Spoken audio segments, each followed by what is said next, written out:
മോദിക്കും B J പിക്കും എക്കാലവും ഉണ്ടായിട്ടുള്ള ഒരു പേരുദോഷം എന്ന് പറയുന്നത് ഇവർ മുസ്ലിങ്ങൾക്കെതിരാണ്, മുസ്ലിം വിരുദ്ധരാണ് എന്നുള്ളതാണ്. അത് ആ പേരുദോഷം മാറ്റിയെടുക്കാനാണോ കാന്തപുരം എ പി അബൂബക്കർ മുസല്യാർ ശ്രമിച്ചുകൊണ്ടിരിക്കുന്നത്? അതായത് സമസ്ത ഒരു കാവ്യ സമസ്തയായിട്ട് മാറുകയാണ്. അല്ല, ആ ചോദ്യത്തിൽ ഉള്ള പ്രശ്നം എന്താണെന്ന് വെച്ചാൽ, ബോധപൂർവം കാന്തപുരം മോദിയെ കണ്ട് മുസ്ലിങ്ങളും അതേപോലെ തന്നെ RSSും തമ്മിൽ ഒരു പ്രശ്നമില്ല എന്ന് വരുത്തി തീർക്കാൻ ശ്രമിച്ചതാണോ എന്നുള്ളതാണ്. അവർ തമ്മിൽ നടത്തിയ സംഭാഷണത്തിനകത്ത് കാന്തപുരം പറഞ്ഞ ഒരു കാര്യമായിട്ട് പുറത്തു വരുന്നത്, മോദിയുടെ ഭരണത്തിൽ ഇന്ത്യയിലെ മുസ്ലിങ്ങൾ സുരക്ഷിതരാണ് എന്ന സന്ദേശമാണ്. ശരിയോ തെറ്റോ എന്നുള്ള മറ്റൊരു വിഷയം. അങ്ങനെ ആ കാര്യങ്ങൾ ഉണ്ടാകുമ്പോഴാണ് അത് വിവാദപരമായി മാറിത്തീരുന്നത്. കാരണം കേരളത്തിൽ മുസ്ലിങ്ങൾ സുരക്ഷിതരാണ് എന്നുള്ള കാര്യത്തിൽ അവർക്കോ മറ്റുള്ളവർക്കോ സംശയമൊന്നുമില്ല. പക്ഷേ കേരളത്തിന് പുറത്ത് പല സംസ്ഥാനങ്ങളും മുസ്ലിങ്ങൾ എന്ത് ചെയ്യുന്നുണ്ട്? വേട്ടയാടപ്പെടുന്നുണ്ട്. ഒന്നിലെ പശുയിറച്ചി സൂക്ഷിച്ചു എന്ന പേരിൽ ഒരാളെ തല്ലിക്കൊല്ലും. പശുയിറച്ചി സൂക്ഷിക്കണമെന്നില്ല, എന്തിറച്ചിയായാലും മതി, ഇത് പശുയിറച്ചിയാണ് എന്ന് പറഞ്ഞിട്ട് അവനെ തല്ലിക്കൊല്ലുന്ന സംഭവങ്ങൾ പലയിടങ്ങളിലും നടക്കുന്നു. അങ്ങനെ മുസ്ലിങ്ങൾക്ക് എതിരെ വ്യാപകമായിട്ടുള്ള ഒരു സമീപനം BJP സർക്കാരുകൾ സ്വീകരിക്കും. എന്താണ്, UP-യിലും അതേപോലെ തന്നെ ഡൽഹിയിലുമൊക്കെ അവർ താമസിച്ചിരുന്ന പല സ്ഥലങ്ങളും ബുൾഡോസർ വെച്ച് ഇടിച്ചു നിരത്തുന്നു. അതിന് കാരണം അത് അനധികൃത കെട്ടിടങ്ങളാണ് എന്ന് പറഞ്ഞിട്ടാണ് അത് ചെയ്യുന്നത്. അനധികൃത കെട്ടിടങ്ങൾ പൊളിക്കണ്ട എന്ന് നമുക്കാർക്കും പറയാൻ പറ്റില്ല. പക്ഷേ ഇവിടെ പ്രശ്നം എന്താണെന്ന് വെച്ചാൽ, ആ കെട്ടിടങ്ങൾ ഒരുപാട് കാലമായിട്ട് ഇവിടെ നിലനിൽക്കുന്നതാണ്. അത് മുസ്ലിങ്ങളുടെ ആണ് എന്നുള്ളതിൻ്റെ പേരിൽ BJP സർക്കാർ പൊളിക്കുന്നു എന്നാണ് പൊതുവെ വിലയിരുത്തപ്പെടുന്നത്. ഒരു പ്രശ്നം അതാണ്. അപ്പോൾ അതുകൊണ്ട് അവർ മുസ്ലിങ്ങൾക്ക് എതിരാണ്, മുസ്ലിങ്ങളെ ശരിപ്പെടുത്താൻ നടക്കുന്ന സംഘമാണ് എന്നുള്ള ഫീലുണ്ട്. ഗുജറാത്തിൽ ഇതേപോലെ തന്നെ വലിയ മുസ്ലിം വംശഹത്യ നടന്നു. അത് നരേന്ദ്രമോദിയുടെ അധികാരത്തിലിരിക്കുന്ന കാലഘട്ടത്തിലായിരുന്നു എന്നുള്ളതൊക്കെയാണ് ഇതിനെതിരെ ഉയർത്തപ്പെടുന്നതായിട്ടുള്ള പ്രധാനപ്പെട്ട വിഷയങ്ങൾ അല്ലെങ്കിൽ ഉദാഹരണം. നോക്കൂ, കുറച്ച് ദിവസങ്ങൾക്ക് മുമ്പാണ് RSSൻ്റെ നേതാവ് അദ്ദേഹം പറഞ്ഞതെന്താണ്? അദ്ദേഹം പറഞ്ഞു, ഇന്ത്യയിൽ താമസിക്കുന്നവരെല്ലാം ഹിന്ദുക്കളാണ്. മുസ്ലിങ്ങളുണ്ടെങ്കിൽ അവർ എന്ത് ചെയ്യണം? ഈ ഹിന്ദുക്കളിൽ ലയിച്ചു ചേരണം. അപ്പോൾ മോഹൻ ഭഗത് അങ്ങനെ പറയുമ്പോൾ അതെങ്ങനെ മുസ്ലിങ്ങൾക്ക് സ്വീകരിക്കാനായിട്ട് പറ്റും? നമുക്കറിയാം, നമ്മളുടെ ഇന്ത്യൻ ഫിലോസഫിയുടെ ഒരു ബേസിക് കൺസെപ്റ്റ് എന്ന് പറഞ്ഞാൽ യൂണിറ്റി ഇൻ ഡൈവേഴ്സിറ്റിയാണ്, നാനാത്വത്തിൽ ഏകത്വം എന്ന് പറയും. അതിൽ പക്ഷേ ഒരു ഐഡൻറ്റിറ്റി ഇല്ലാതാകുന്നില്ല.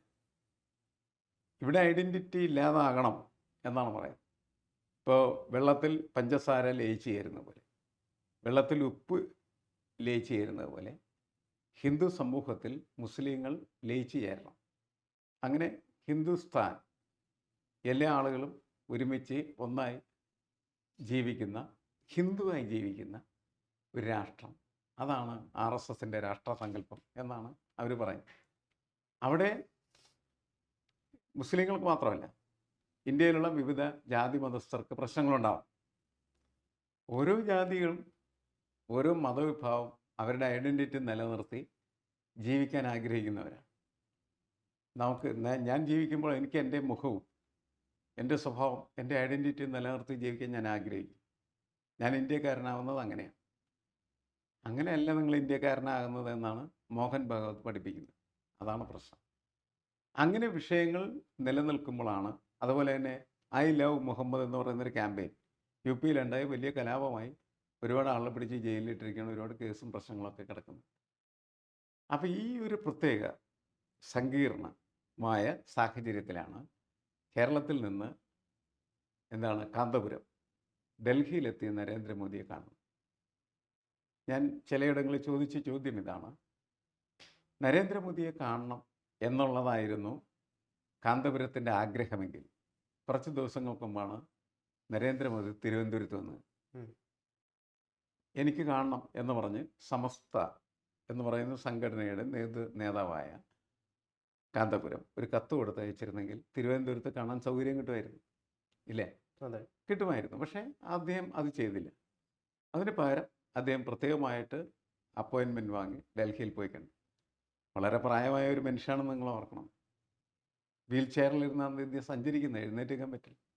ആ വീൽ ചെയറുമായിട്ട് നരേന്ദ്രമോദിയുടെ അടുത്ത് ചെല്ലുന്നു. നരേന്ദ്രമോദി എത്ര സൗഹാർദ്ദപരമായിട്ടാണ് കാന്തപുരത്തെ സ്വീകരിക്കുന്നത്. അദ്ദേഹം വീൽ ചെയറിലിരിക്കുന്ന അദ്ദേഹത്തിന് അരികിൽ ചെന്ന് നിന്ന് അദ്ദേഹം സംസാരിക്കുന്ന പടങ്ങളെല്ലാം വളരെ ഊഷ്മളമായിട്ടുള്ളൊരു ഊഷ്മളമായത്. അജിത് ഡോവൽ എന്ന് പറയുന്ന ദേശീയ സുരക്ഷ നമ്മളുടെ ദേശീയ സുരക്ഷാ ആ, ഉപദേഷ്ടാവ്. അദ്ദേഹം അതിനൊപ്പം ഉണ്ടായിരുന്നു. അപ്പോൾ ഇവരിരുന്ന് സംഭാഷണങ്ങൾ നടക്കുന്നു. എന്തിനാണ് അവിടെ പോയതെന്ന് ചോദിച്ചാൽ എനിക്ക് കൃത്യമായിട്ട് അറിയാവുന്ന ഉത്തരം ഇതാണ്. സമസ്തയുടെ 100-ാം വാർഷികം 2027 ജനുവരിയിലാണ് നടക്കുന്നത്.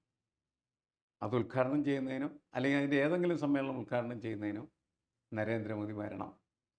ഇതായിരുന്നു അദ്ദേഹത്തിൻ്റെ റിക്വസ്റ്റ്. ഒന്നാം റിക്വസ്റ്റ് എന്ന് പറയുന്നത് നരേന്ദ്രമോദി അതിൽ പങ്കെടുക്കാം എന്ന് സമ്മതിച്ചിരിക്കുന്നു എന്നാണ് ഞാൻ മനസ്സിലാക്കുന്നത്. അതുകൊണ്ടാണ് തിരുവനന്തപുരത്ത് അദ്ദേഹത്തെ കാണാതിരുന്നത്.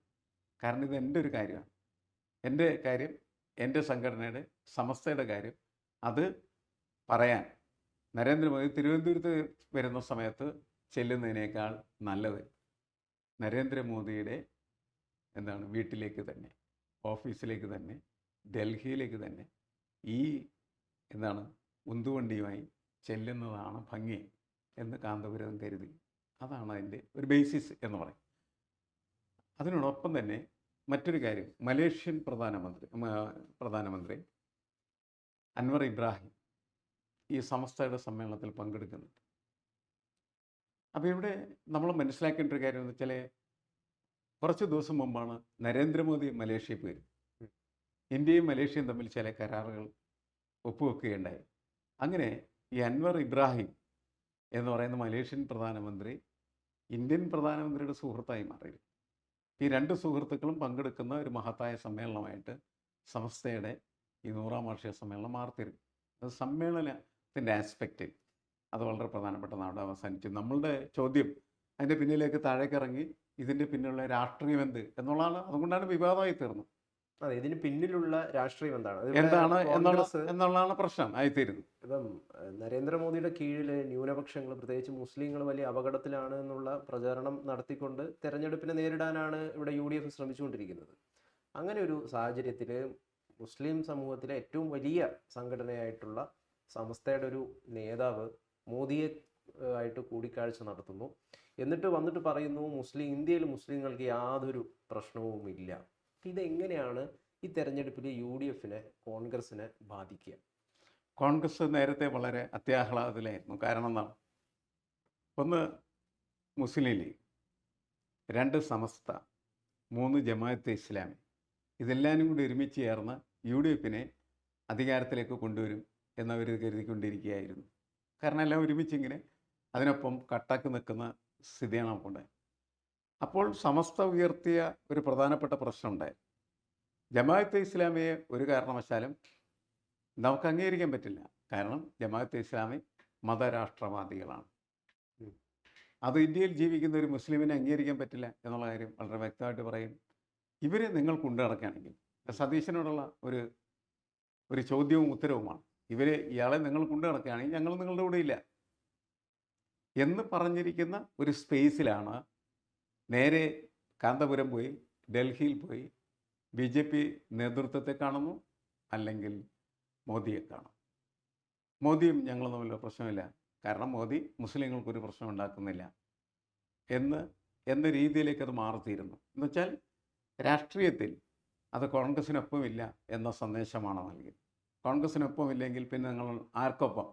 ഞങ്ങൾ BJPക്കൊപ്പം എന്ന് ഒരു മെസ്സേജ് കൂടി അതിനകത്ത് വരുന്നു. അതാണ് വലിയ ചർച്ചയായിത്തീരുന്നത്. ഞങ്ങൾ പിണറായിക്കൊപ്പം അതുകൊണ്ട് പിണറായിക്കൊപ്പം എന്നുള്ളത് നേരത്തെ ഉള്ളതാണ്. പിണറായിക്കൊപ്പം അല്ല ഈ ഒരു തെരഞ്ഞെടുപ്പിൽ ഈ ഒരു തെരഞ്ഞെടുപ്പിൽ എവിടെയാണ് എന്നുള്ളത് കുറച്ച് ദിവസം കൂടി കഴിയുമ്പോൾ നമുക്ക് അത് കൃത്യമായിട്ട് തിരിച്ചറിയാനായിട്ട് പറ്റും.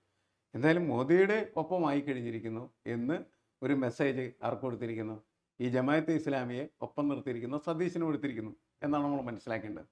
അപ്പോൾ മുസ്ലിം നേതൃത്വത്തിന് സ്വീകാര്യനായി വരാൻ ജമാഅത്തെ ആലിംഗനം ചെയ്യേണ്ടതില്ല എന്ന് സതീശനോട് കാന്തപുരം പറയുന്ന ഒരു വളരെ ഹൃദയപൂർവ്വമായിട്ടുള്ള സന്ദേശമായിട്ട് ഇതിനെ വിലയിരുത്താം ഒരു വശത്ത്.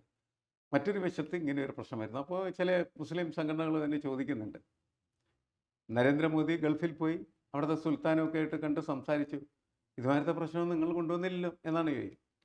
അപ്പോൾ അതിന് ഉള്ള ഉത്തരത്തിൽ വരുന്നതാണ്, അവിടെ ഗുജറാത്ത് ഉണ്ടായിരുന്നില്ല, മുസ്ലിം വംശീയത്തുകൾ ഉണ്ടായിരുന്നില്ല, പിന്നെ എന്തിനാണ് അവിടുത്തെ ഒരു വിവാഹത്തിന് പ്രശ്നം എന്നായിരുന്നു അവർ ചോദിച്ചത്. ഉം. വളരെ സങ്കീർണമായി ഉം. പല തലങ്ങളിൽ വായിക്കപ്പെടുന്ന ഒരു സന്ദർശനമായിട്ട് കാന്തപുരം സന്ദർശനം മാറിക്കഴിഞ്ഞിരിക്കുന്നു എന്നാണ് മനസ്സിലാക്കേണ്ടത്. ഇപ്പം ക്രിസ്ത്യൻ ഔട്ട്റീച്ചിനായിട്ട് ഒരുപാട് ശ്രമങ്ങൾ BJP നടത്തിയതിൻ്റെ ഭാഗമായിട്ടാണ് കുറേയധികം ക്രിസ്ത്യൻ വോട്ടുകളൊക്കെ അവരിലേക്ക് മാറുന്ന സാഹചര്യം ഉണ്ടായിട്ടുള്ളത്.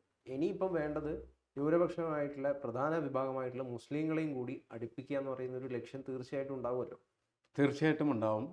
മുസ്ലിം സംഘടനകളിൽ നിന്ന് എങ്ങനെ കാസ പോലെയുള്ളൊരു സാധനം ഉണ്ടാക്കിയെടുക്കാൻ പറ്റും എന്നായിരിക്കും BJP യഥാർത്ഥത്തിൽ ഉള്ളുകൊണ്ട് ആഗ്രഹിക്കുന്നത്.